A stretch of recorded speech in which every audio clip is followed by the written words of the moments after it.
Yağış yağır, yaz yağışı, yağay yağış. Yağ ginen sen sene, sen sene algış. Yağay yağış, yağ ginen sen, bu çöllere, çemenlere, yağ ginen sen. Susuzluktan xezan olan çiçeklere, yağ ginen sen, yağ ginen sen. Arzulara, dileklere, yağ ginen sen. Məhəbbətten alovlanan yüreklere, yağ ginen sen.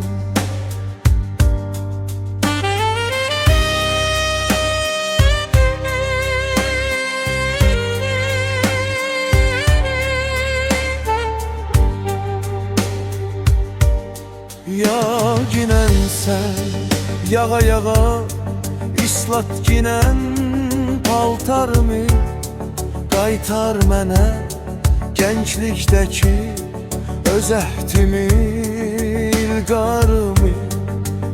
Elə yağ ki qoy istansın əlimdəki qələm vara. Yadımdadır necə yağdın düz 30 il bundan qabaq. Elə gözəl yağmışdın ki islanmışdı üz gözümü. Oturmuşduq qala altında, bir palıdın altında biz.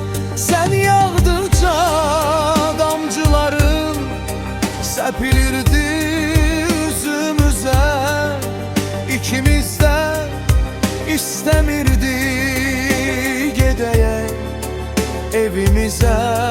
Qorxurduq ki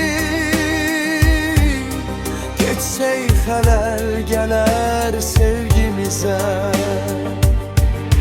Sen elə bir şeirsən ki, sen elə bir nəğməsən ki, ağzın yoxdur, dilin yoxdur, necə deyim güləsən ki. Sen yağanda yamaçlara düzənlər can verirsən, səmilərdə sümbüllərin damarına